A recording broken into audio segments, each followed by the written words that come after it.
All right, folks, what's up? This is Rated RTD here to go and bring you this superb interview with one of graffiti legends out of Bushwick, Brooklyn. Originally from Bushwick, Brooklyn, but now he's over in CT, Hartford, Connecticut. I've been dying to get this interview conducted for quite some time. I finally got him in the room, finally got him in the house. Um, so without further ado, I want to introduce GA NSK out of CT. Hey, GA, what's going on? How are you? Good, cuz what's good? I'm good. I'm blessed. Wow, No, man, oh man. GA1, the man, 43 let's years in get the it. game.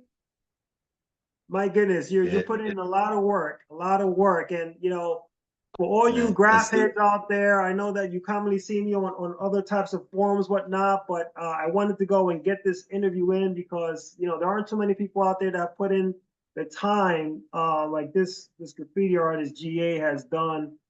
And so we want to just take this slow. We want to get the history about how you got into the game, how you became involved with graffiti. I know there's a lot of people out there that want to know more about you. They're very interested in your art. You're very diverse. You're very talented, not just in graffiti, but other forms of art. We're going to get into that. And so let's start off, first of all, with um, the 1980s, back in Bushwick, Brooklyn. Tell me about how was life like in Bushwick, Brooklyn in 1980s, the early 80s period. Well, I mean, it wasn't easy living, you know. It was back in the 80s, it was really rough, especially having parents, struggling. One was my father was a heroin addict, my mom was struggling working, a 9 to 5. And it was harder for her to basically support me and my brother at the time, so it was pretty hard. But yeah, in the 80s, it was like Bushwick was like a lot of Italians at first when I first moved in there. And it's just gradually started growing. A lot of Puerto Ricans started moving in, Italians was moving out. And mom's doing what she could do to support me and my brother. And it was just crazy. It was crazy. The streets, there was a lot of heroin addicts in the streets. And moms was like, basically, you can't go outside. The light, as soon as the light pole turns on, you better rush home. You better make it home before you get Yeah, your I ass remember the whooped. commercials, 9 o'clock p.m. Do you know where your kids are? Right? As soon as that light comes on, whoop, I gotta go. Woo, run home. You know what I mean? Drive my brother. Let's go. We gotta go. So that's But I mean, so what that's what pretty what cool. block were you on? It was 1980. Where did you live at? Where in Bushwick were you living? I was living on Grove Street between Myrtle Avenue and Knickerbocker. So I used to have the elevated train. Like every 10, 15 minutes, you would hear the train come by, boom, boom, boom. And you just like, I run out the window, see the train come by, see a whole bunch of whole carts and shit like that. And I wasn't like really deep into graffiti. I liked graffiti. I remember I made up a tag named A-Wiz at the time. Like, yeah, that was my tag, my graffiti tag. I thought I was gonna stick with it forever, but then you know, I'm like, nah, that shit sounded a little corny. As years started passing by, I was like, okay, we gotta change that. A Wiz. So Yeah. when you started going to when did you change from A Wiz into GA and why GA? Okay, well, I mean, like I said, I was growing up in Bushwick, and it was hard. My mom's taking care of us again, so she sent me upstate to Poughkeepsie, live with my aunt, one of my father's sisters, and they were like, her husband was Italian, she's Puerto Rican. So I lived with like a bunch of Italians and Puerto Ricans. Well, my aunt Puerto Rican at the time, upstate Poughkeepsie for about a year or two. And I don't know, I was just like, I'm from New York, everybody's from upstate New York. So, they were like, oh, do you do this? Do you do that? And I was like, no, I don't write graffiti at the time. I had one little bullshit type, but I didn't know anything. I didn't have no style, no bubble letters, nothing. I was just like a whiz. That's it. Tagged, right? So Right. then I would come home. I would come home to visit my mom's on holidays, and I start seeing all these stories on the trains, and getting on the train, sitting there with my moms and looking at insides, getting off the train, looking at the outsides, like, wow, this is crazy. So I would go and bite half of this stuff that I would see. And and go back to Poughkeepsie, be like, oh yeah, look at this shit I made up. Such as try to get credit for half of the shit, but just be drawing it up, whatever. So then everybody was like, oh, you fresh, whatever. That was the word back then. You're fresh. Yeah. So I was like, okay, yeah. So like I said, I'm going back and forth, biting up these letters every time I come home to New York. So then I got into the breakdancing thing in Poughkeepsie. Got into a little group with the breakdancers. So then it kind of like evened out because hip hop is elements of graffiti, breakdancing, rap, Right. So I got into that.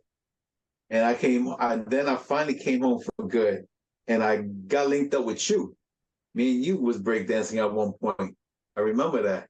We used to go battle So people in the parks and yeah, stuff like yeah, and I recall that, walking around with these big pieces of cardboard or linoleum and doing our thing, breeze around the knee corner from my spinning, house and back get a bunch of spinning. cardboards. Yeah, and backspin and all doing a worm, all type of dumb shit out there. So that was my thing for a minute. And then I was like into the graph still, taking my tags, 8 Wiz. And then my friend DSR one day was like, he was really a graph artist. And he was like, yo, we got to change that 8 Wiz to something different. Like, I'm like, what do you mean? Like, change my tag? He goes, yeah. So I'm like what? And I'm, again, not a great ass graffiti artist. He said GA. So I'm like, GA. I'm like, what the hell is fucking GA stands for? Like a 2 letter. It was 2 letters, a G and an A. Fuck I can come up with. So he's like gifted artist. I'm like, okay, now you're playing games with me because I was like at the time, I was not gifted at the graph thing, right? He's like, yo, gifted art. He goes, trust me, it's gonna work out for you. So I was like, okay. So I started tagging the GA. Next thing years pass by. I'm still looking at these trains. Like, how the hell these guys get to do these things on these trains? Like, where? What place? How do they do a motion? Do they just tag on these things while they're on the platform? I didn't know nothing. I didn't know no layups. I didn't know nothing about train yards. I didn't know none of that, but I'm curious. Like, how the hell? I would go on my roof. I remember my mom bought me a 110 camera. I swear to God, I still have this camera to this day. My first 110 camera. She got me this camera, I think, in 82, around 82. And I was just going to 291. So ISO hold 91. that thought right there, because I know for the new generation these days, they don't know what you're talking about. You're talking about 110, you're talking about 35 millimeter film. They don't understand none of that. Everything's all digital. So back in the days when you were taking photographs, you had to go and buy those little 110 cassettes, right? To go and place in the cameras and snap your shots. And you only had like a certain amount, like you pay maybe $5 for maybe. Yeah, a 12. They had 12 shots or a 24 shot film, whatever. Sometimes, depending on the 110 camera, he had either a built-in flash in it, or you had to buy the little cube flash that you had to put on top of it. Remember? Yeah, and that would be like maybe 4 or 5 flashes, about 4 flashes, and then you had to put another one in. It was crazy. The So I struggle had was one of real, those. right? So you had to go and use those flashes. Once you use it, that's it. You can't reuse it. So you have to go and save those flashes for the right moment, or for that dark Right. photograph, or that gray Exactly. image. Now, if you was outside, you just use it without the flash. So I used to run around. I used to be on my roof at the corner, take pictures of all these trains that used to come by, especially like the whole tops, bottoms, whole cars, the half panel ones, like that. So I got into doing that a lot, and then just looking at these pictures. And I mean, I had so much film. I would get my allowance and run to the film place just to develop all this film, and I wasted all my money just developing film. That's right, And I because was you have like, to damn. take the photographs over to some spots so they can develop them, then pay, maybe So wait a few Myrtle days for the Avenue, photos. Myrtle Wyckoff, I remember the Chinese guy, and he should develop all my film for me. And he did that for years, It was to the point that he would see stuff interesting and he would ask me, can I get an extra picture of this? Can I film it? Make a copy. I was like, yeah, sure. And he'll Yeah. post it up on his little board inside the shop there. you know, and for other people to come in and see like good quality, you know, whatever he was selling, good quality film pictures and stuff like that. So yeah, I was doing that for a while, and it became a habit of me just walking around with a camera, and then What about in the streets at that point? Because right now you're still talking early 80s, maybe 83 to 85, maybe. I was talking about around 82. I'm in 82. 82 right now. So then I was still, you know, running around with the camera, breakdancing with you. Every once in a while, we have a little battle out there around your neighborhood and on Wilson Avenue. And Right. I remember one time we was at the park and we had a little battle with a bunch of guys in that park down the street. What was that? Maybe Halsey Park down the block, Exactly. a few I blocks away remember it from my down. home. Seeing you had that cigarette, you flipped the cigarette inside your mouth, you did something. I was like, get the fuck out of here. I remember I you still used to remember do that that. trick, yeah. And Remember, and right? I think one of the other artists that we came up with, his name was Raheem. He wrote EP, and I think he used to Yeah, do a little bit of EP, right, breakdancing as well. right. I don't know whatever happened to EP, but shout out to EP if he's out there. EP. Philly, I heard. Shout out to EP. Word up, respect, my brother. So I remember we doing that. EP used to always hang out with you and shit. So then I was like, still don't know nothing about no train yards. I still don't know nothing about layups. So I know I started taking my little tags. Then I was I was getting pretty known in my neighborhood in Bushwick, just with my little tags here and there, making Right. up, you know, trying to get little throwy styles or whatever. I remember some guy, TA from BSK, he used to be on my block. And to me, my block was my block. So I'm like, and he used to get little tags and I used to do throwies over his shit. And one time he was like, I'm gonna beat you up. You keep going over my shit. I was like, nigga, this is my block. What are you talking about? You know what I mean? So I remember that. And then I remember the first time going to a layup was your brother had KO crew in your house one time. And they were all talking about they was gonna go bombing. And I'm like, bombing? That shit just run bing. Like, what are you talking about? I wanna go, you know, but at the time I'm young. They were a little older. So I'm like, can I go? And they were looking at me like, you bugging, like, get out of here, kid. You know what I mean? So I'm like, all right. So I remember I fronted like I was gonna go walk home. I seen them come outside and they was all plotting. They was right on the corner of Wilson and Jefferson. So I seen them. So I let them walk up. They walked up the street and I just let them be a block ahead of me all the time. And I followed them all the way down Bushwick Avenue, all the way down by Broadway Junction. And No bro, kidding. yeah, I did Yeah, all I was shout out to my brother Poor and KO crew, Kings Only. Go ahead. and I walked all the way down there and I seen once they went behind, I think it was Burger King or McDonald's, I think it was Burger King. They went behind the behind Burger King. So I was like, okay, what the fuck they did? They disappeared. It was like hocus pocus. I didn't see them. They were like disappeared. So I'm like, okay, now I'm walking behind there and I see the hole in the gate. And then I swear I seen the train. And when I went inside that hole and I popped up, now I'm like, holy shit. All I see was this big, huge ass train just standing in front of me. I was like, okay, I'm here. What do I do now? You know what I mean? Like, what? And I swear, I was walking around with a little pilot marker and one little tester can. Remember the testers? I remember the small Little little tester. testers. Yeah. Tester looks like this. Wow, the This small small. mini ones. Look at that. Yeah. Right. So I'm looking at it and I'm like, how the fuck everybody gets these panels? Because I'm standing there at the point and the tire, no, I mean the wheel, not the tire, the wheel. I'm like just about the same size as this goddamn wheel. I'm like, I couldn't even get a half a panel. I'm like, what did I do? So I So just started. hold that thought for a second, because now you've been on the trains, you've ridden the subway trains, right? But now when the train is before you and your feet are at the ground level and this thing is kind of maybe perched up and a lot higher than it looks a lot bigger than when it's platform level, right? Right. When it's like, yeah, it's That's it what I looks thought. I'm thinking the whole time platform level. You know, I could easy get something. Bro, when I stood there and I was on the gravel, I was just like, What the hell? You know what I mean? I swear to God, all I could have done was take tags right underneath the bottom where the door is at, the bottom, the little trim. I was Wow. like, shh, no, nobody ever sees that. Nobody sees that at all. You know what I mean? I was Wow. like, that's all I could have done. And then I see these guys running around and I'm hearing clink clink, all this shit. So I'm like getting scared. I'm by myself, but everybody, I know your brothers and KO crew was running around in there. So I was like, okay, I left. I said, okay, I was in there for like 10, 15 minutes. I left. I was like, okay, now I know how to get in this shit. That was all I wanted to know. Went So that home, was I was it. hyped. Okay, I have a master plan. I gotta get up in this shit. You know what I mean? So now I think I waited like a week or two. Then I got the courage. I said, I'm gonna go back. I went back by myself.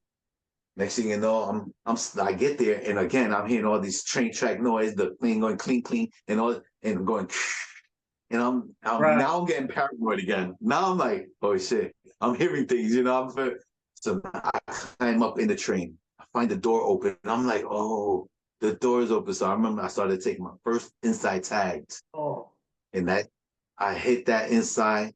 Like I did only one. I didn't go train hopping. I only hit that one cart, that whole thing. Like the thing is 8 carts. Went through, hit that, and I was happy. Like all right, I felt like I did a big thing at the time. Like oh, I'm killing it now. I'm king. Hit one train. Yeah, that's how I felt. So I was like, boom. I hit that. I went back. I went back home. Now these other kids that used to live up the street from me. Oh, it was Pianer, Byro. Remember those guys? Yeah, viral, yeah. Peel, Pianer, there. Defects. Yeah, so I started telling them, yo, I hit up the spot such and such. They're like, word. Then they was like, yo, but we got some spots in Canal Street. I said, word. So Pianer, and these guys, they took me there, and Canal Layout. we just kill it over there, and that's how then I wound up learning how to go to chambers, and I found out how to do tops of bottoms. I was doing tops of bottom, ugly throwies and shit like that, whatever. And we was doing that for a minute. Just kept going back. We were going back like every other day, every other day. Every And other then one day. day, So this didn't yeah. interfere with like school or work or things at home. Every Sometimes other we used to day. cut school. We used to cut school just to go to the layup and hang out in the in over there in Canal Street layup. And then we wind up running into GTF crew one time. That was FN, BG, Euler, and those guys, they were grown men at the time and we were kids. So they bullied us. They bullied us out of there. They chased us. They threw Biro into the train tracks and shit like that. And and we just jumped in the tracks, ran off into a like Second Avenue. Some of us jumped in the train, went back home. It was crazy, but I mean, as I got older, I talked to FN about this shit. It was crazy. We were like, yeah, but yeah. From there, I mean, it was just like I was just looking for layups and yards. Then I started hanging out with EK. About like '83, I met EK. EK, yeah. He used to buy Pima and all these other fellows, like WWP Mondays. Dak and them guys. So me and EK took me to the M yard. First time going to the M yard was with EK. And we just destroyed the insides. I wasn't doing outsides at all, really. And I was destroying the insides with him, killing it. That little dude, he was younger than me and he was on his own, just bombing insides. We used to go with the shoe dye. Remember the shoe dyes with the stick, with the ball Right, in it? We right. used to take that, do our one tag until it dried out, then to take school eraser and put it in there. And we used to use that shit like a mop, like a straight marker. And yeah, we used to destroy the insides. And then after a while, I just started coming with milk crates and trying to get my little my throwies up there. I started doing those. I still got pictures of some of them. Where And were you getting your paint from then? Where was the paint coming from? was getting You from get it Myrtle from Avenue. Somebody touchstones. Remember the touchstones? Touchstone, yeah. Tones, yeah. I got look, matter of fact. Touch Bro, I tone. got everything, bro. My gosh. Yeah, and it's actually touch and tone with the N before it. Touch and tone. I remember working in TSS Siemens, and they had the pergament downstairs, and we used to go and use the touch and tones. I think Sony We used used to to go, work we down used there, to right? The Sony in was working 104 there in once. Myrtle Avenue, or we used to go to remember Woodworth? We were, yeah. We used to go to Woodworth, find those cans and the testers. So we used to rack up from there and stuff, you know. We used to go to Woodworth in Myrtle Avenue and in Knickerbocker. We used to rack from both of those things, both of those stores. So let's move into from 1981, zoom through 1983. How about 1984, 1985? When did you started high So school? What, 85 or what? I was in, oh my God, I think, yeah, 85 around there. I think, Around yeah. there, right? But 84, it got a little rough for me. Like, again, you know, living situations with my mom's pops, you know, again, my pops, heroin addict. So, you know, I mean, it was a lot of stuff nobody knew. It was just, you know, in house. My father was, you know, always high, come home, verbally, physically abused me, my brother, my mother. You know, it got a little crazy, you know, really out of hand. So I was like, you know, I had to, instead of being a kid, I had to grow up as a man, like real fast. I had to figure out, how can I help my mom? How can I make something right? You know, like my mom's was struggling. I remember there was times we only got like one gift from my mom's for Christmas. You know, and we used to get gifts from like your mom's, you know, Uncle Jose and, you know, other aunts. But that was about it. My mom's was really struggling, you know? Yeah. So I had to figure it out. Like, okay, how can I help my moms? And again, I'm 14 years old. I couldn't get a regular 9 to 5. You know, what a 9 to 5 is gonna do as a kid? Right. What am I Right. gonna pay? You know what I And mean? your mom's So, was like a mother to me as well. So shout out to Queen Mom. Shout out you to know, Queen Mom. so I learned how to sell drugs at the age of 14, like big, hard, heavy drugs like heroin. I sold heroin like hotcakes, you know? And one thing was that I was like, I'm never, just to look at my dad, I'm never gonna be like him. I'm not gonna turn out to be like my dad, you know what I mean? Regardless of what. And Did you feel like yeah, that was like, well, did you feel like you were at odds psychologically? Like here it is, something that devastated your dad, had an effect on your dad and your family, probably broke up the family composition there in the home, and now here you're on the other side selling the same thing that actually devastated your family. Was there like a conflict of interest there? well, it was because I knew, I mean, it was on my block all day, every day. It was on my block all day. And I used to see, I mean, it was even before crack was really popping. You know what I mean? Crack was just coming out around that time. But I just seen like the cheese line going on like for fucking heroin. And what plugged me into doing this was our uncle Ralphie. Our uncle Ralphie one time, he got over on this drug dealer. I'm talking about like 2 kilos of shit, whatever, whatever. And he told me, hold it, leave it here. And I'm like, hold it, leave it here. Next thing you know, without him knowing, I was ready to open up shop. I was like, boom, boom, boom, boom. I was changing shit, changing stamp names and all that. He looked at me like, yo, what are you doing?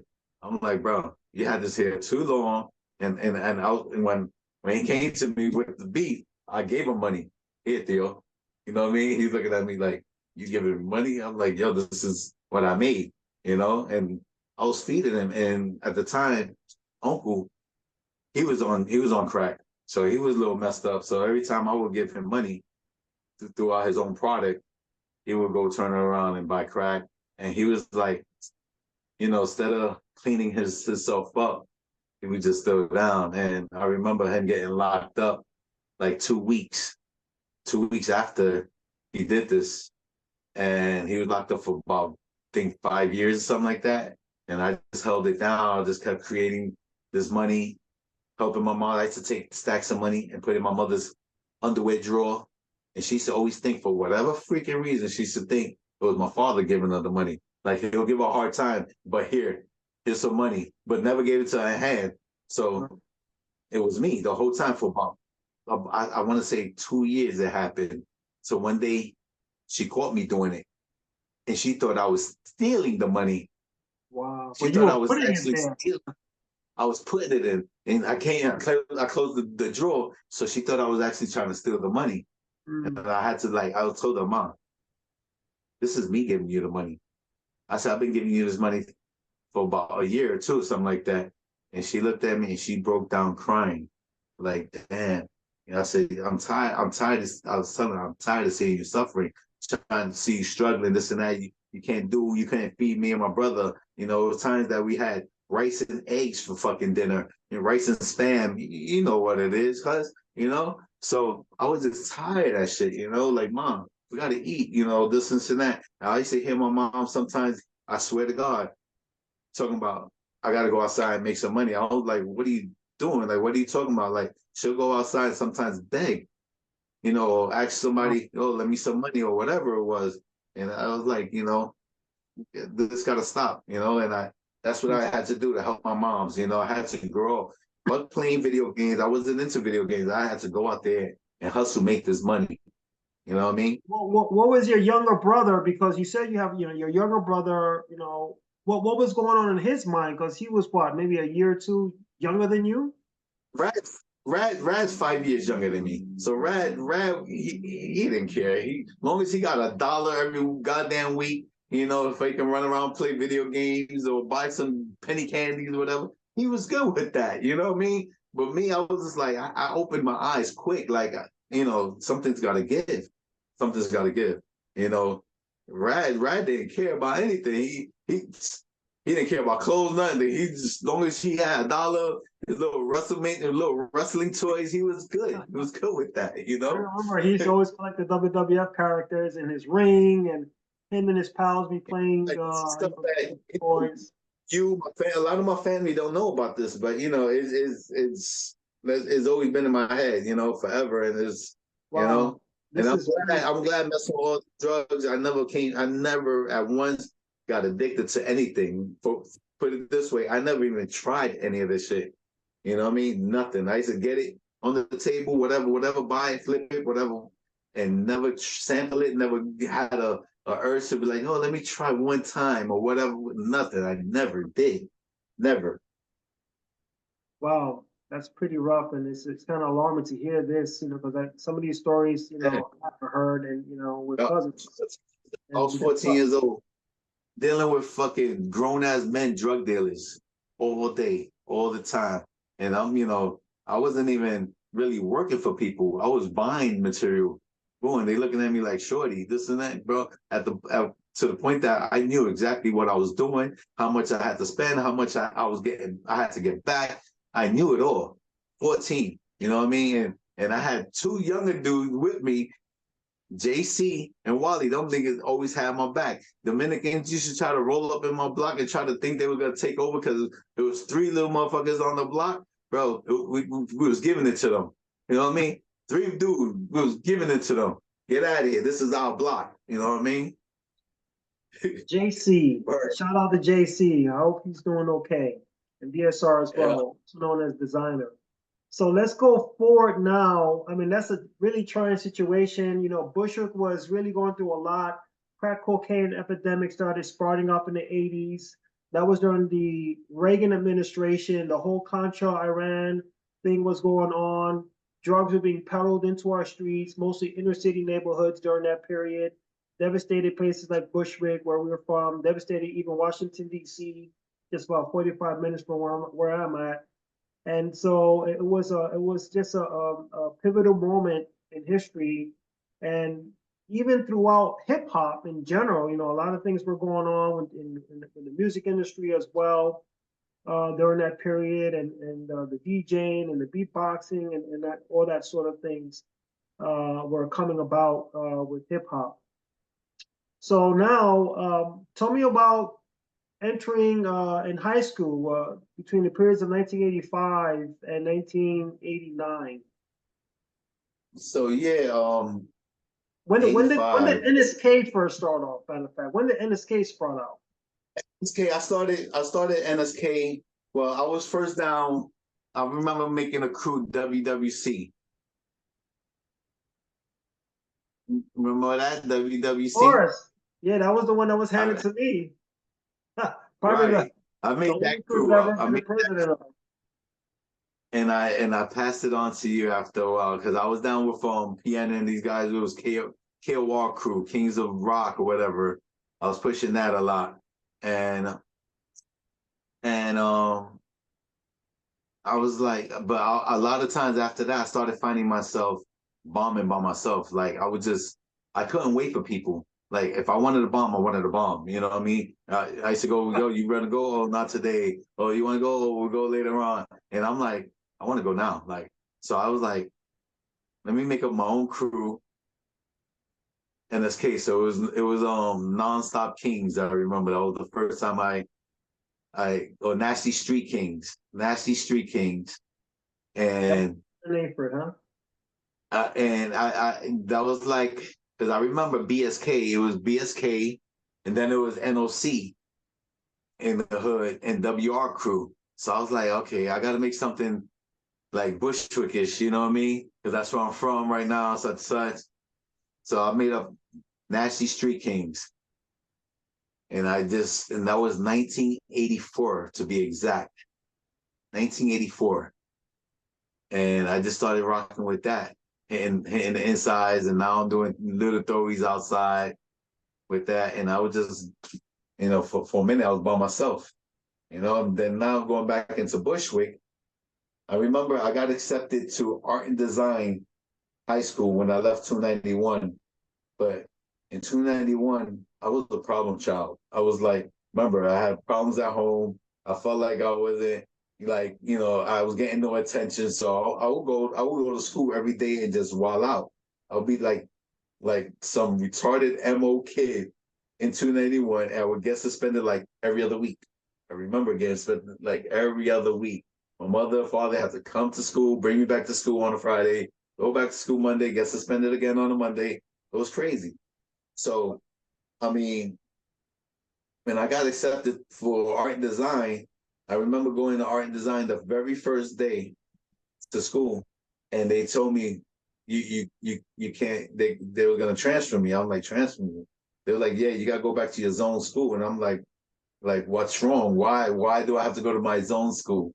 And they were like, because my behavior in junior high school and my record, my attendance, this and that. So that led me going to Bushwick High School. I remember going, then I had to go to Bushwick High School. But when I went to Bushwick High School, you at the time, you was already, I think, maybe, what is it? You was on, I think, 10th or 11th grade or something like that at the time. Yeah, I think And that's 589. So I was probably a sophomore by that time. yeah. So I never hung out with freshman kids. I already knew kids sophomore, seniors. So I remember they were like, "Yo, freshmen." I remember they were like, "Oh, fresh down Fridays, whatever, when all the freshmen get beat down or whatever level." I was Oh, like, I remember that, and I was down with the seniors beating up the freshmen at the time. I remember that, taking it, and then ripping we off the leaf. Remember ripping off the leaf patches from people's pants? had You know to, that? yeah. People don't So know then about what was going on in the 80s. We had a lot of crews that weren't necessarily graffiti crews. You had, people like Decepticons were out there. You had uh Kosciuszko boys, you had the Bushwick Posse. Shout out to Bushwick Posse, huh? Daryl Stinker, all you those. lived right around the corner from me on Linden, so I knew all of them guys, so I was good. And but none of all of them guys always had my back too. You know what I mean? Growing up, all of them. I like I said, I grew up already with all the drug dealers and all bunch of grown ass men. They had my back, my whole hood, anything on anything. I got you, G.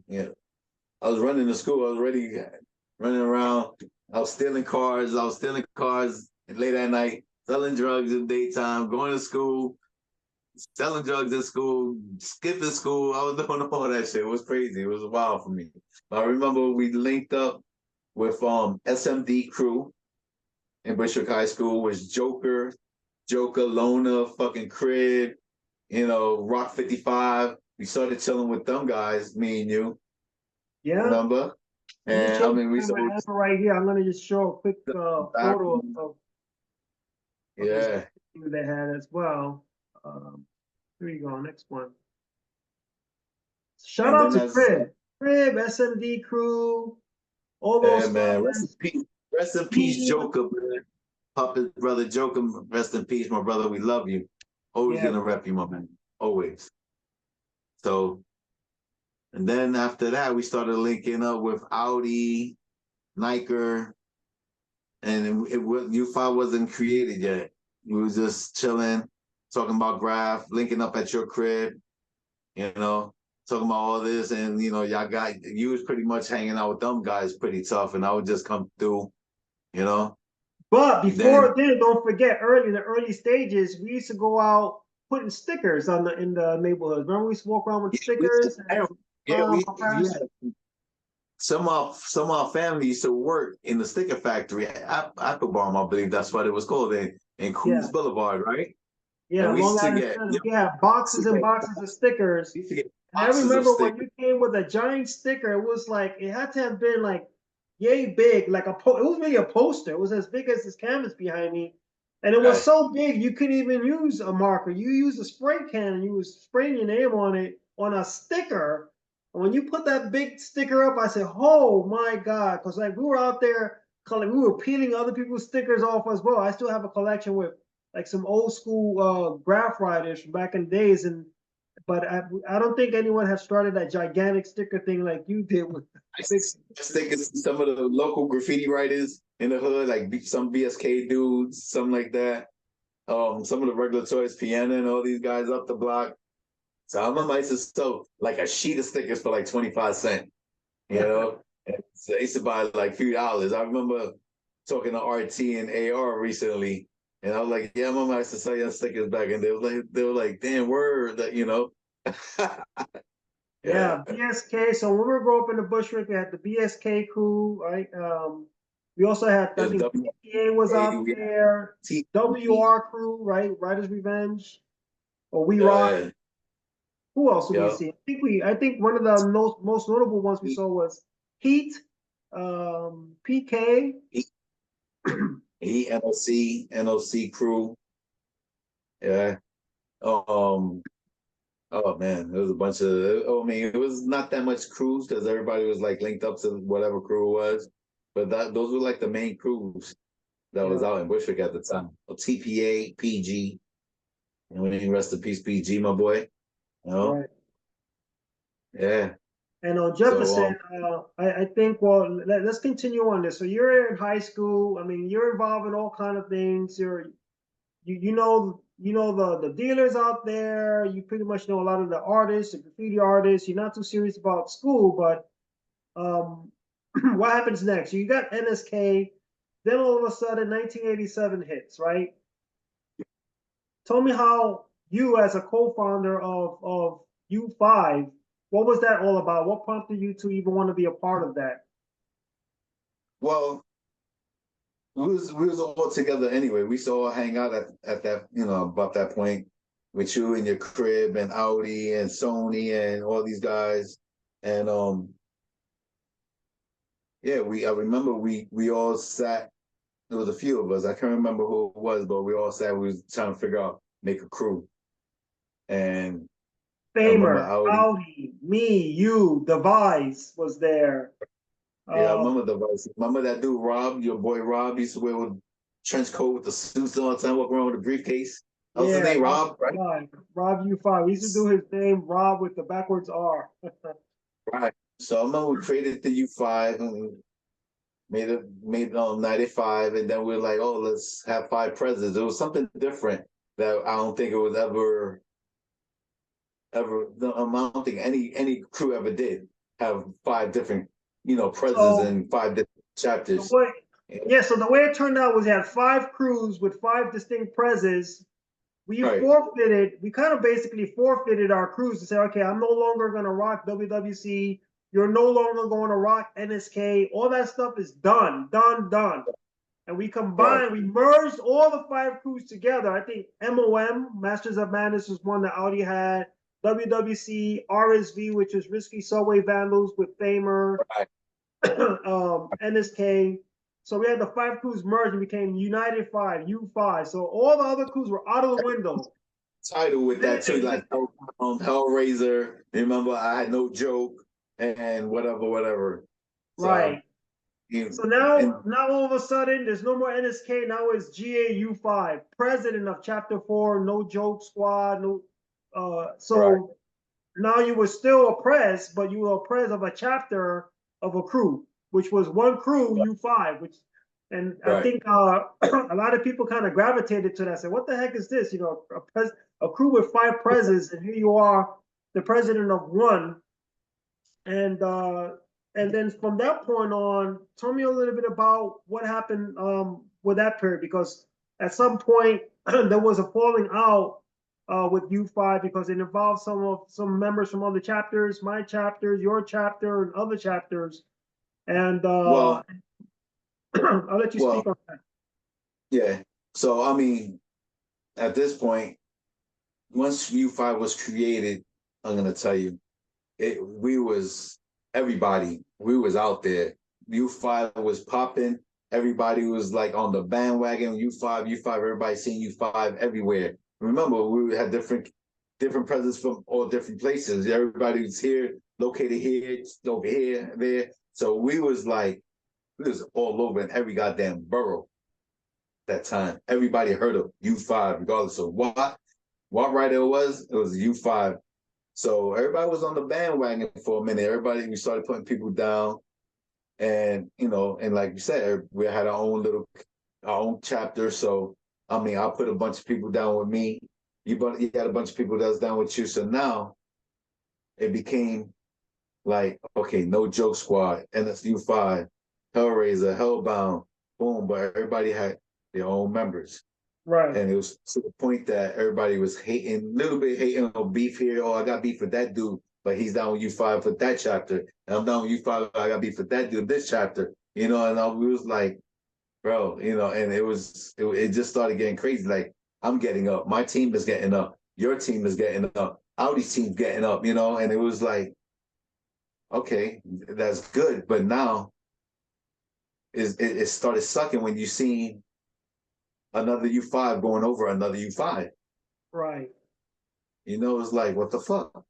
And some of that started with people that was down with me, and some of that started with people that was down with Audi, and you also, and you're in the middle of it, I'm in the middle of it, Audi's in the middle of it. Why? Because we're press chapters. Right. You know what I'm saying? We're press chapters. So I'm just like, and I'm at the time, I'm like, fuck it, whatever. Like, y'all handle it, whatever.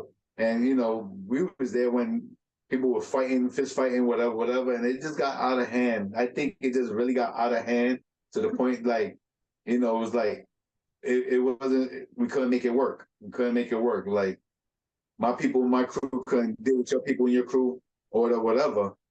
But at the same time, when you guys had certain problems with other crews, MSD and this and that, and I knew everybody in the streets at the time and all the drug dealers, they would come back to me, yo, GA. I would come back to me, yo, GA. I am, this person, what's up? Like, either get it squashed or talk to them. Them guys never had beef with me. They only had beef with y'all guys. So I would have to go there, yo, RTD's my cousin. Don't fuck with him. This, and that. We're in the same crew. And some of them guys will respect that I said that. And some of them guys were like, fuck that. That's, we're not fucking with RTD. We fucking with Audi and such, you know what I mean? So it got crazy with that too. So I was like, all right.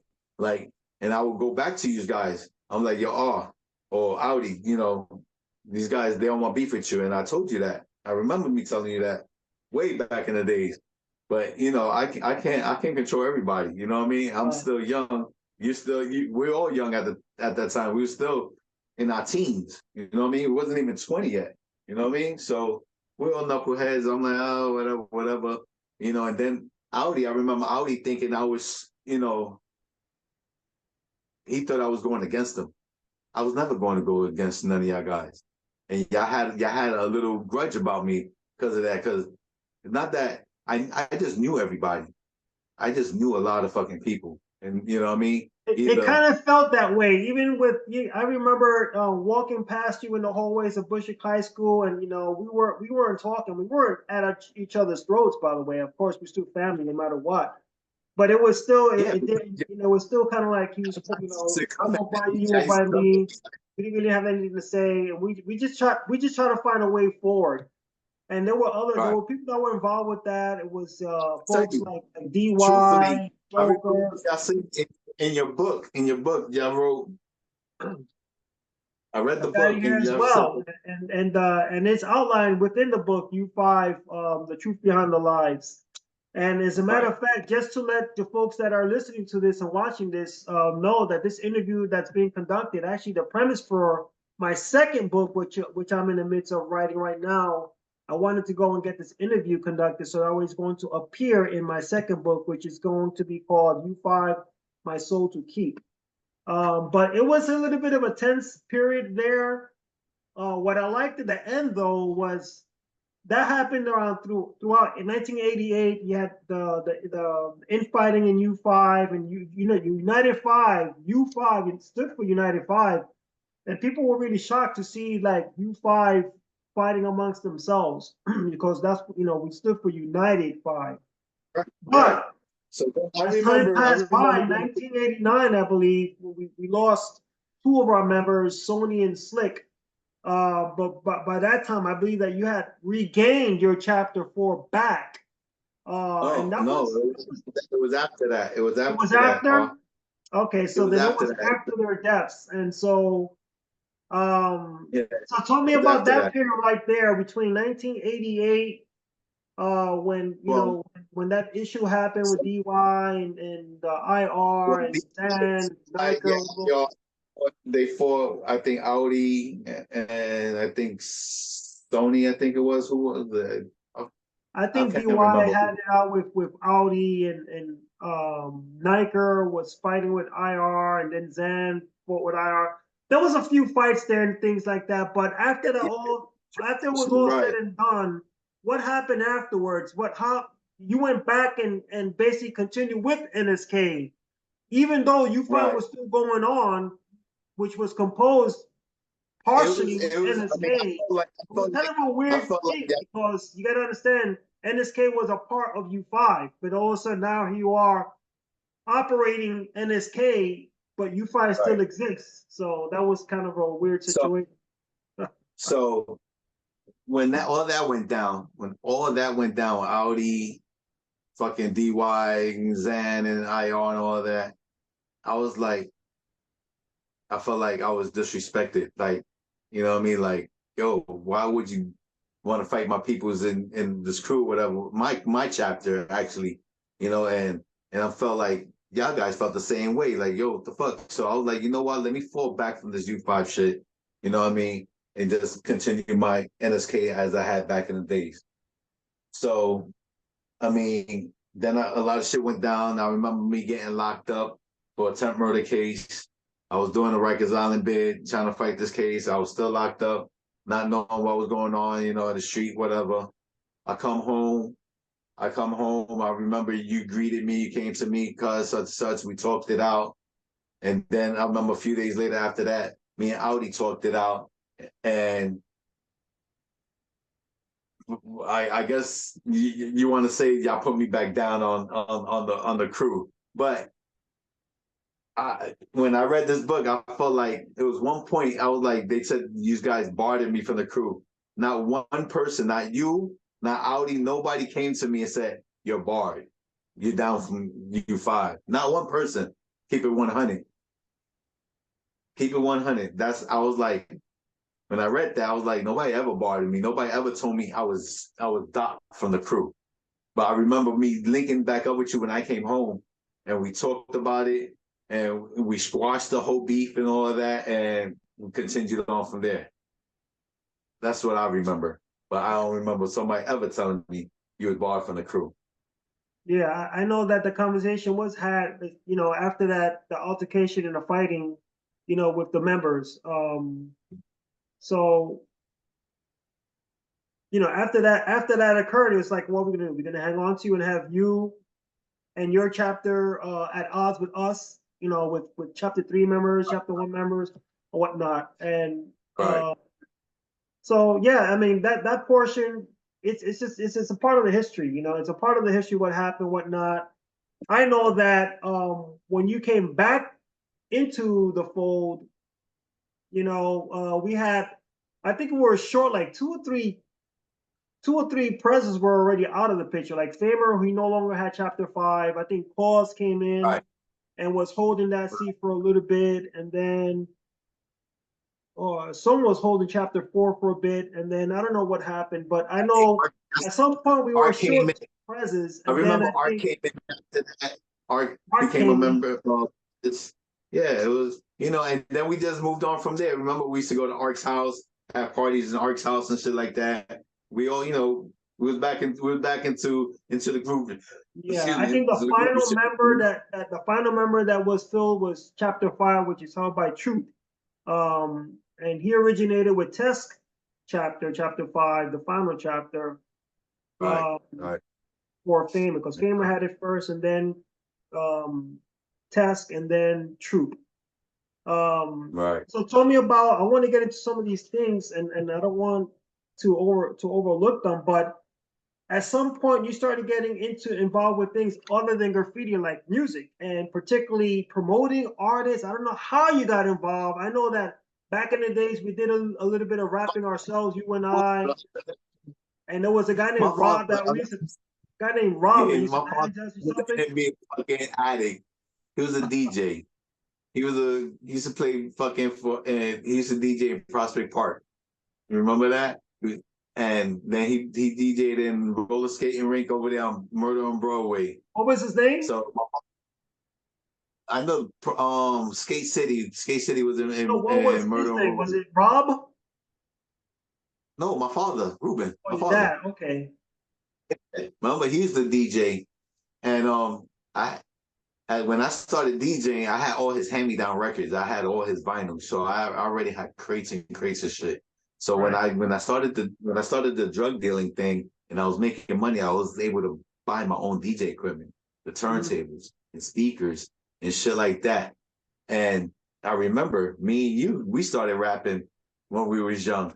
Remember? We was putting Right. together rap and stuff like that. Yeah, we were doing So some things. Yeah, we even did our own one video once. I remember we had the little keyboard. Remember the small keyboard we had?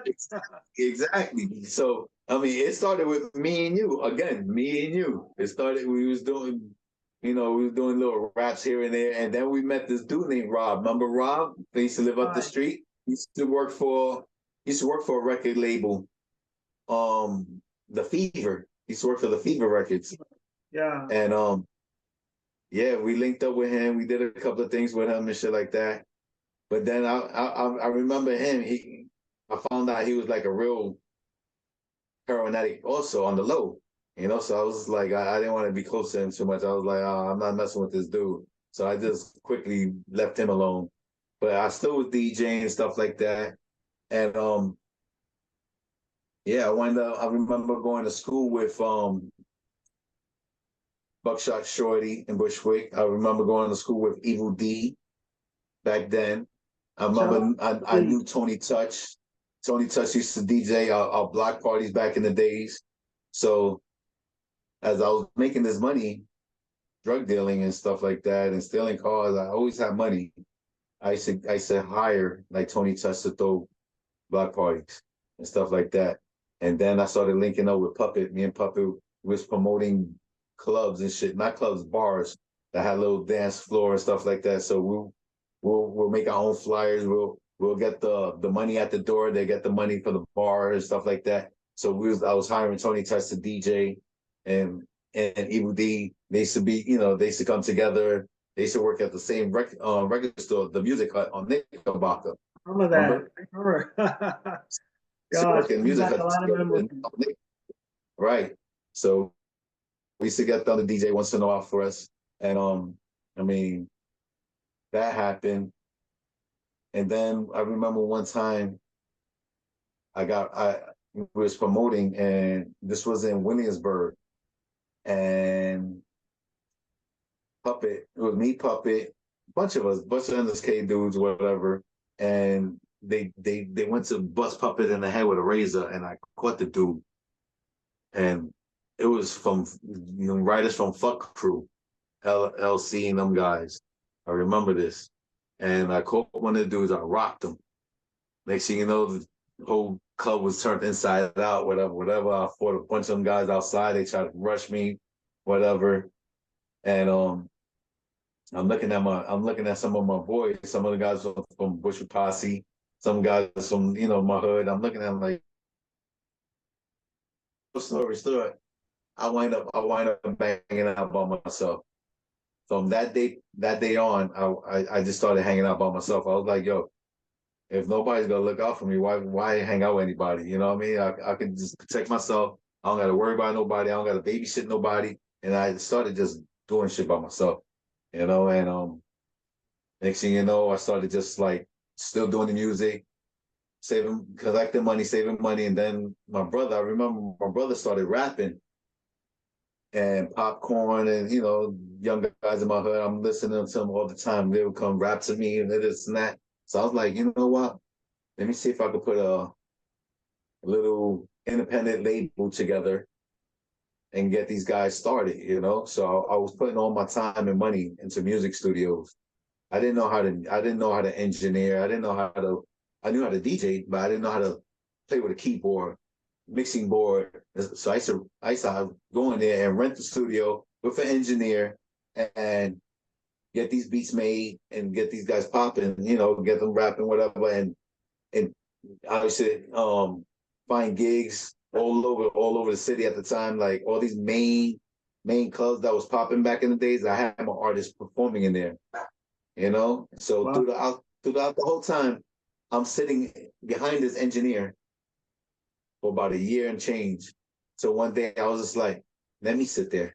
And he's looking at me like, you know what you're doing? I was like, not really, but I sat here long enough to trying to figure out some of it. You know what I mean? Right.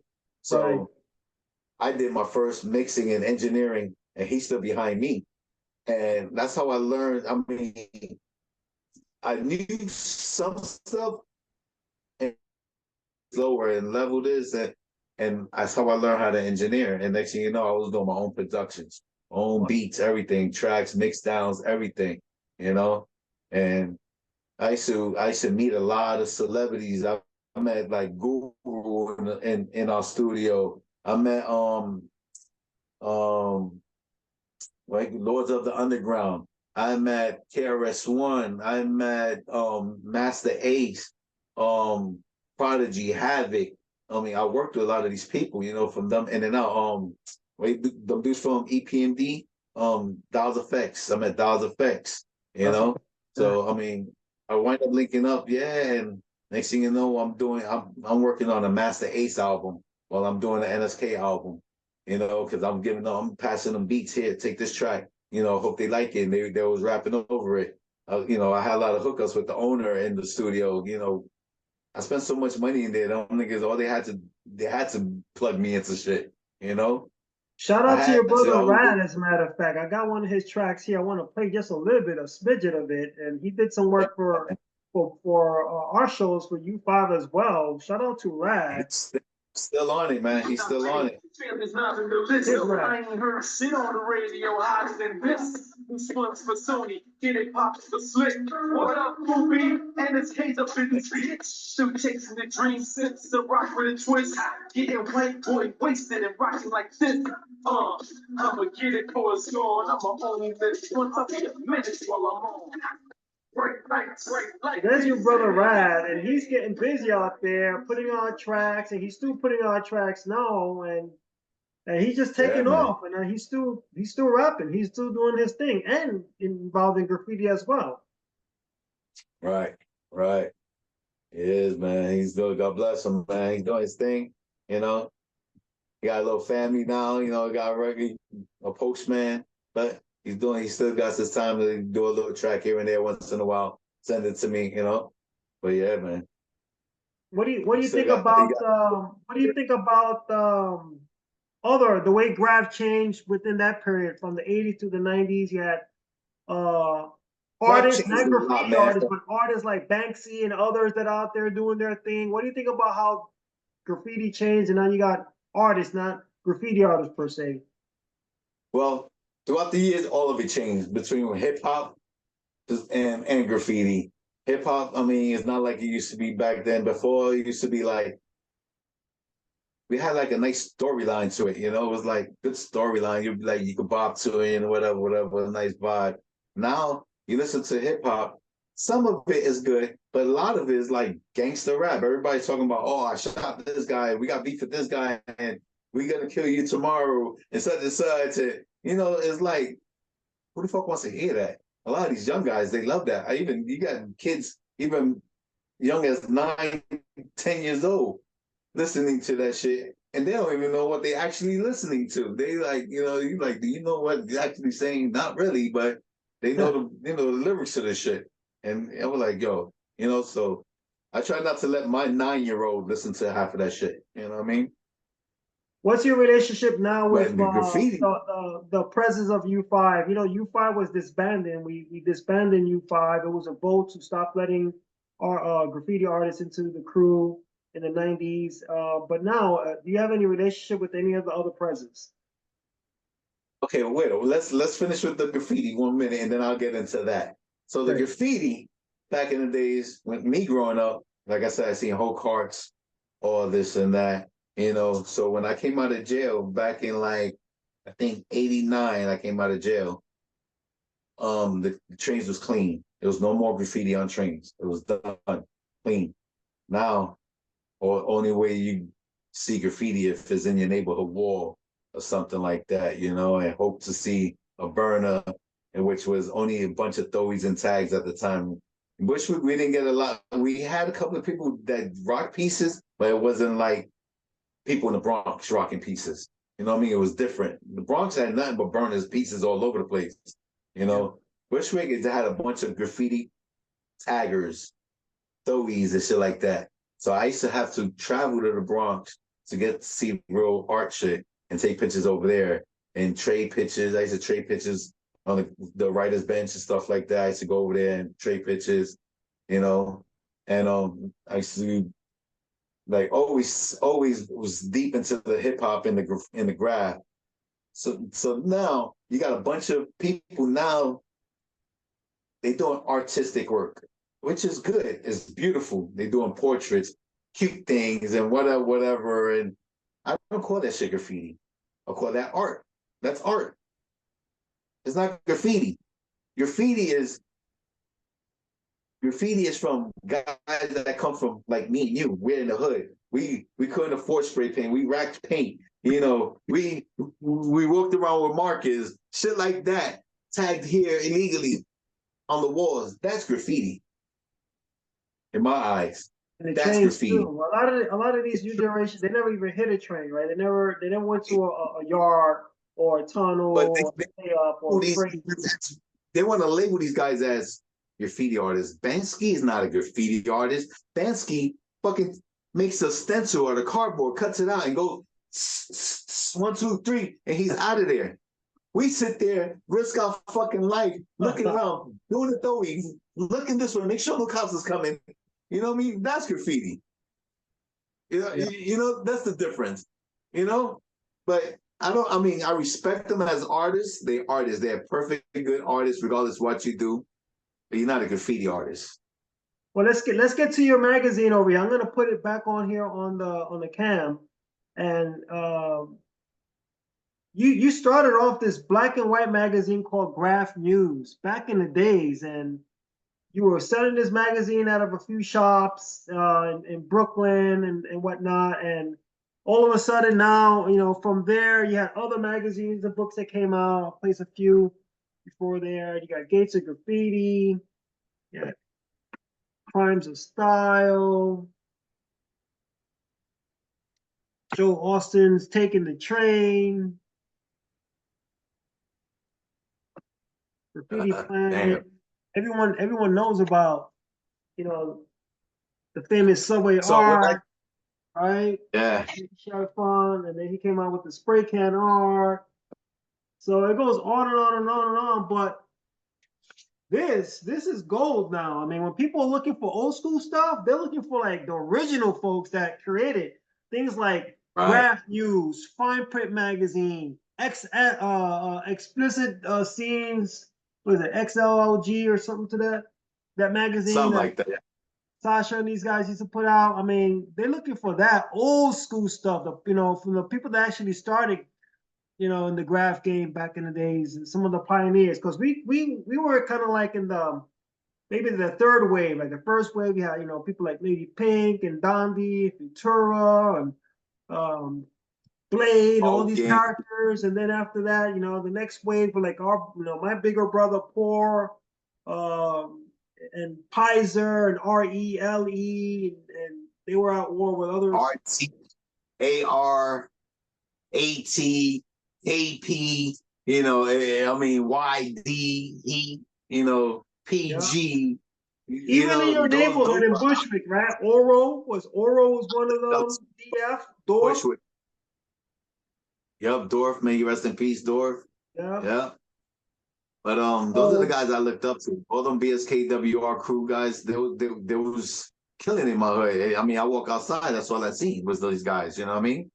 yeah. But Graph News, yeah, I made that magazine when I first came home. I was working in the Xeroxing place. Got hooked up through my cousin Puppet and my cousin Flacco. They hooked me up with this job, and it was working with Xerox copying all day, all day. So I was like, shit. Remember, I was telling you, I was collecting pictures, bro, since I was a kid, and I had all these photos. I had like about 25 photo albums at the time, Oh but my. nothing but old school trains and shit like that. I mean, old school Tracy 168 shit, and and oh my god, so on. It was a bunch of writers, and I was like, this is my opportunity to come up with, something. I was like, a magazine. So I made my first issue in 1990, and when I made that issue, I want to say I was in New York City, probably one of the 5 magazines that was ever made that was sold in New York City. 5, I want to say. And I found a store in Soho's, which is called Scrapyard now. It's called Scrapyard, yeah. It's called Scrapyard now.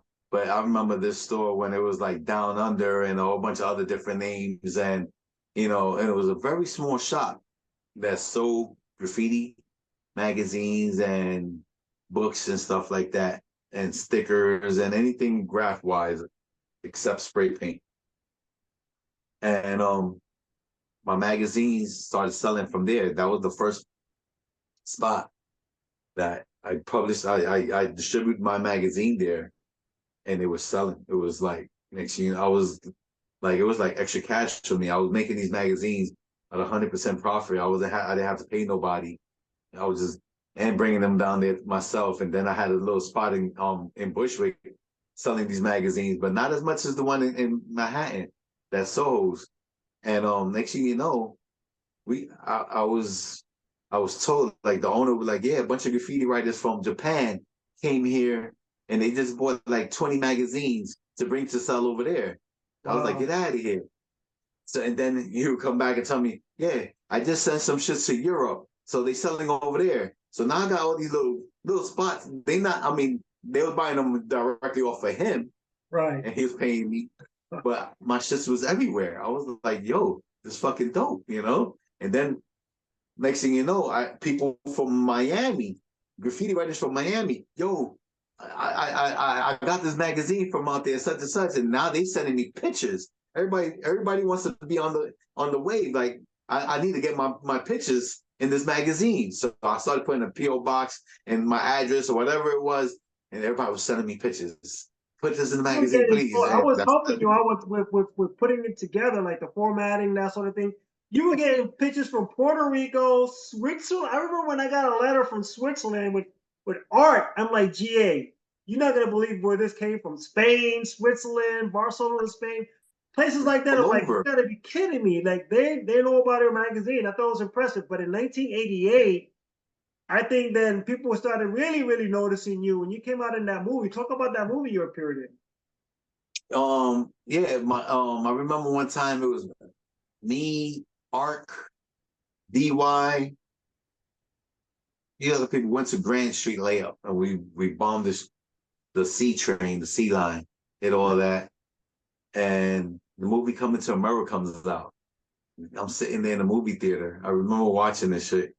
And the train pulls up. I remember the train pulls up. He jumps over the turnstile. He's chasing his girlfriend. She goes down the stairs, and the train pulls up. And what do I see? The first door pulled through is 4 GA tags under the door. I was hot. I was like, I jumped out my seat.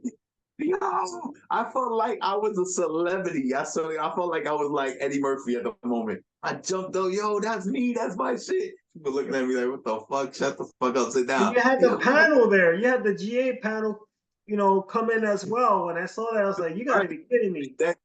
Then he walks inside the train. Eddie Murphy walks inside the train. They're walking through, and you see a red DY. I'm like, okay, DY's up in there.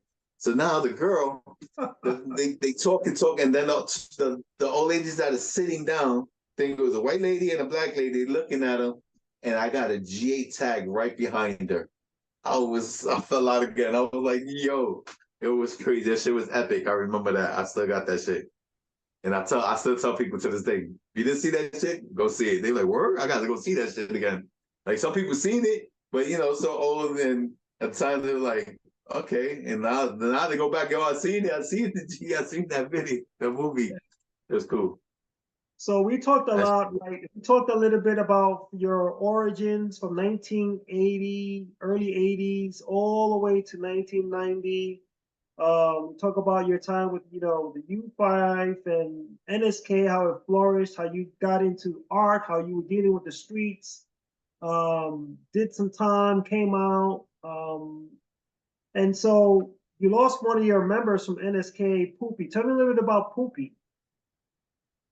Well, okay, when I came home, we doing the drug thing again, whatever. I'm doing the music, I'm doing everything. We had this kid, Poopy, young kid. He had family, but he was kind of homeless. He was just basically running around street to street, whatever, and running around stealing. We used to feed the kid, food. So put him down selling drugs with us. He was young. He was very young, and the kid made a name for himself. He was always rolling with us. He knew all the drug dealers as well as I did. Everybody hooked him up. Yeah, Poopy coming on the block, feed him. Here's some money. Shit like that. So one day he got really, he got pretty known on our hood, whatever. I treated him like he was like my little brother or like my son, basically. Make sure nothing ever happened to him. But he, drug game again. Shit, you slip, you get caught. You know what I mean? So one day we had him selling some shit. He was in this building, and some two dudes tried to come up. Well, they came up to him, and they stuck him up. But he wasn't having it. He was like kind of like fighting with them. He's a young kid, so they shot at him right through the like a door, and they caught him and they killed him. So but he had a lot of heart. We love him. We every time we can, we represent him.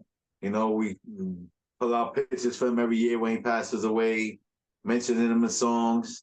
Like just let him know we'll never forget you. We'll never forget you. How about Sony and Slick? Did you have any relationship with them? Obviously, Sony and Slick. Slick, I didn't know too much. I didn't know Slick too much. I met him, I think, twice with you. Sony was a cool dude. Sony, I got along with Sony very well, even through the situations we had. I never really had beef with him. But when he passed away, that really touched us too. Like, yo, that's a member. We treated, he's like a brother. When we say member, it's like that's a brother. You know what I mean? So when he passed away, and Sloan and Slick, we was like, okay, this shit is getting real. You know, this graph shit is really getting crazy and real. Like, none of us believe that he just got hit by a fucking train, regardless of what. That shit, these guys always was up in and out fucking train tunnels. So you're not gonna tell me he slipped or whatever and got hit by a train. To this day, I don't believe that. You know, I can't say who did it. I don't know. I wasn't there. But we to this day, I still don't think he was alone in there. You know what I mean? These guys, somebody had to go up in there and they did what they did, and you know, but life would tell, man. Yeah, it was very unfortunate to lose two of them at the same time, and it's a lot of that book as well. For you readers out there that didn't read the story, U5, The Truth Behind the Lives. Look for the book, learn about the history of U5 and what we went through and whatnot with that whole situation with Sonya and Slick. And right now, what I want to do is that we've got a lot to cover. I still feel like we have so much to cover. And what we'll do is we're going to go and put an end to this portion of the interview because we want to go and cover from 2000 all the way up to the present because you've done a lot of work since you left Bushwick. Now you're in CT. I see you in videos in CT. A lot of graffiti is growing crazy in CT. I want to talk about that. Yep. I want to talk about your relationship with your brother, Rad. I want to talk about the art scene that you're involved with, you getting into tattooing, and also, perhaps, your relationship now with the former NSK rap artists like Popcorn and Jams and Art and others. I'm involved in a lot of shit, man. I mean, I put my, I'm, how you say it? How you say that word? Multifaceted. You're a gifted artist. It's perfect. It was perfect. DSR was right. China was right. Exactly. I was gonna mention that. He definitely was, because I learned throughout the years. I learned how to paint. I learned how to bomb. I learned a lot of shit, man. And to this day, as we speak, I'm still learning. I just always, I'm nosy, man. I just want to get involved in everything that I feel like I should be involved in. I'm just how we do this, how we can get our hands in this, or how this can happen. Anything, I'm just fucking nosy. And if it attracts my attention, I want to know about it. I want to know how I can do it, or be involved in whatever it is. Right. You want to leave a legacy. You want to leave something behind when we're gone away from this earth. People are still going to be talking about you, just like they've been talking about the songs and your music and the art. So these graph magazines, these graph news magazines.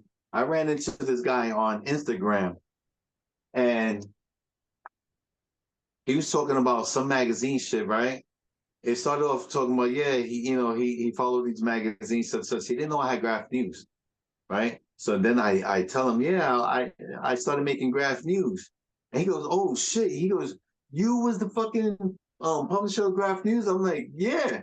He right away sends me 2 or 3 copies of the magazines he had, right? I was like, oh shit. And this guy, he's from somewhere in California, right? Yeah. And he goes, yo, they doing exhibits over here, not just graffiti, but about magazines. And these exhibits over there had my magazines, certain copies of my magazines in their exhibit. I was like, get out of here. And he's like, for real. And he's showing me, he's sending me pictures. I was like, no fucking way. And then he's sending me pictures of the magazines I don't even own anymore. I was like, shit, these those magazines. That's the thing, right? You right there is evident that you've had an impact. I mean, because you've been at this, like I said, 43 years, something's got to give, right? You're going to get someone's attention, and here you are. You would have never known that that someone will be using your magazine for an exhibit. And like for me, when I wrote U5, The Truth Behind the Lies, I get a phone call from one of our old members, Fire. He says, hey, I'm over here in Rio de Janeiro in a bar, and they've got a copy of your book here in Rio de Janeiro. I get there, I don't know. but it's just really uncanny the way things turn out. But for those that are just tuning in, we're wrapping up this interview. It's the interview with King GA, gifted artist, born and raised in Bushwick, Brooklyn. Now he's out of Hartford, Connecticut, out there in CT. We're gonna have a part 2 to this interview. I hope you enjoy this. And GA, before we wrap up this part of the interview, last shout outs, anything you want to say to the folks out there that are witnessing and listening into this video? Well, I just want to give a shout out to our family, for one, our Vasquez family, my brother Rad. Been a long journey. We're here. God bless. We're still here. And I'm just trying to make you guys happy. From accomplishing my goals and staying out of trouble. Definitely staying out of trouble. And that's it, man. Life is good. Life is good. I learned a lot from these streets, man. And there's times I'm talking to my younger cousins and giving them experience and advice, because this shit that I've been through and I wouldn't want them to go through. Right. So, it's like a lesson learned. So I learn it and I live through it, and I just try to pass it on to, the younger ones, generations like our family, even younger kids that I know. This is not good because, why I did this and it didn't work out for me. This is the way you should go about it, such and such. And, and I teach these kids, and a lot of them listen. And then there's some that don't listen, and they got to go through the situation that I went to be like, oh shit, GA was right. I should listen to him. But always a lesson learned. There you go. Well, you heard it right there from King GA, GA1, NSK crew. So yeah, looking forward to the second part of this, and thank you for your time, and looking forward to covering some other topics of discussion. We're going to talk about some of the big rap names you're going out writing with, what you intend to go and leave to the culture, and also, how to follow you and how to find you. Maybe perhaps even those that are interested in going out there and rocking a piece with you. But we'll talk more about that during our next session. But thanks a lot. Peace to NSK. Sounds good. Shout out GA and everyone out there in CT. Peace. Love and peace.